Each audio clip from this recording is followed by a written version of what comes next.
This is a general video suggesting or arguing for the notion that in the future most people will be or become vegetarians. I think there's good reason why we eat meat presently, and there's lots of nutritional value, minerals and nutrients in meat that nutritionists suggest we ought to get. We should eat 1 to 2 servings of meat a day approximately. I think that it's not, necessarily wrong that we do eat meat in general. One notion that I've taken more seriously lately, I used to be far more strict on the notion of sort of vegetarianism as a young child, but as I have grown older, I kind of like the idea that, eat that which you can kill.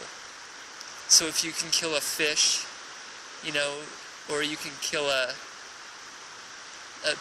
bird or a rabbit, then it's a little bit more morally right to eat it than, say, a cow if you can't necessarily personally kill a cow. If you couldn't, shoot or stab a cow, whatever method it takes to kill the animal, then maybe you shouldn't eat it.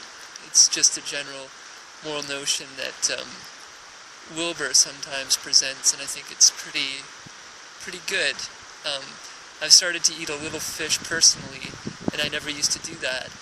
And it does seem to give me an energy boost because I am seemingly lacking in energy in general. So I like that notion.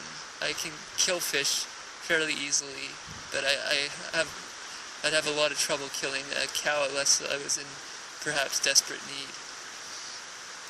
So it's just an interesting moral stance on eating animals. But in the future, especially with things like nanotechnology, I think we're going to have, capacity to get all the nutrients and energy needed in ways that aren't presently, possible, and even more so in the distant future, not even that distant, because technology is advancing exponentially, at least many people say. And so, initially, nanotechnology should allow us to create foods that are substitutes for meat and allow us to get the nutrients needed.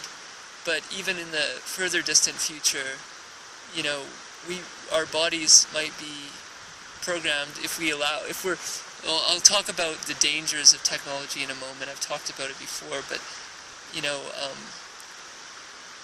we could, arguably enhance our bodies in such a way that we don't even need to eat anymore.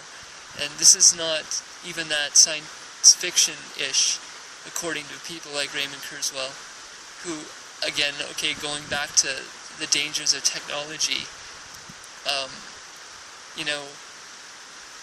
technology itself I don't think is itself bad.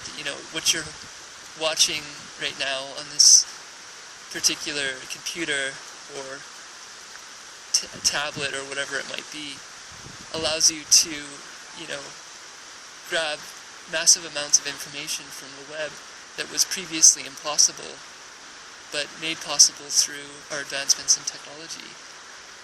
And so technology is inherently bad in itself, but it's how it's used.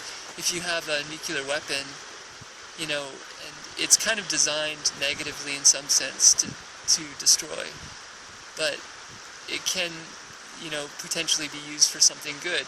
If an asteroid is coming to impact the Earth, you could use a nuclear bomb to shatter that asteroid and stop the impacting of that asteroid on the planet's surface. So it's how it's used or who it's used by that matters far more than what the technology is. And so we can look to, who controls the technology to some extent to determine whether or not we ought to make it. It's kind of marching in a direction that we probably can't stop anyway.